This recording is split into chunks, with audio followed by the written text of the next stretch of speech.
大家好，今天要介绍我们 Lexus 的幻彩气氛灯，有没有看到哈？我们现在这幻彩灯超漂亮的哈，我们可以利用手机 APP， 我们来看一下，我们可以直接做控制不同的颜色，有没有？它会有流水，还有流水的感觉。我们来看一下，它有很多的模式，很多的模式。好，再来看一下，它有很多的模式。你要单色，要上下不同色。我们现在它有预设的很多模式。我们现在看到的就是各种不同颜色。那么因为现场现在光线很亮啊，所以它可能没有那么明显，可是实际上在晚上它是发超亮的。它有超多模式，我们用七彩，七彩也有，然后预设很多模式。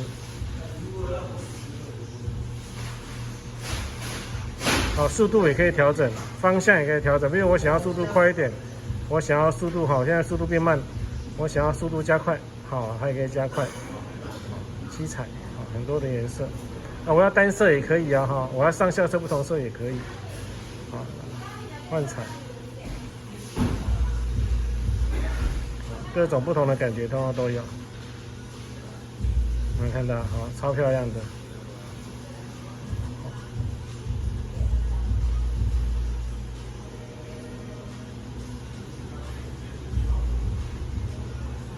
有很多的样式，那我要单色，我要双色，通通都可以。我要爆闪，我要跟随，全部都可以。能看到那我们看一下，它有这个近一点的画面，这是我们的侧边，然后这是我们的边边，这是我们的边边，那我们的脚底板也可以做控制，这边有颜色，那我们会附上一个开关，这个开关这边也可以做控制，那现在脚底板我们设定的是爆闪模式。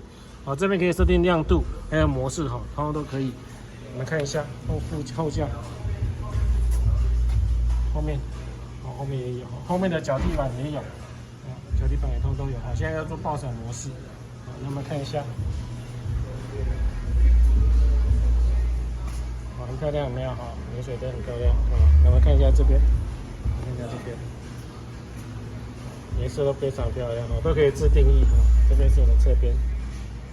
这边脚底板也会有，现在做爆闪模式，没看到，超漂亮的，整台车，所有的这个颜色通通都有。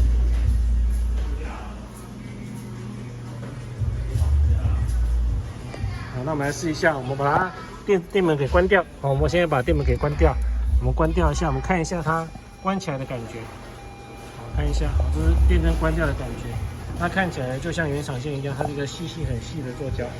所以不会像那种很土炮那种超粗的没有，就看起来关起来的时候也不违和。那我们行进间要开要变色，通通都可以，通通都可以。我们来看一下，我们把电源给打开来，它就会自动会启动。那我们可以用手机自己去控制它。这是我们迎宾模式。看到好，那以上就是我们这个Lexus的气氛灯，通通的气氛灯介绍。那安装的位置我们都可以现在讨论。OK。那大家有任何问题，欢迎 FB 搜寻我的和顺营馆，将由专人为大家解说服务。谢谢各位。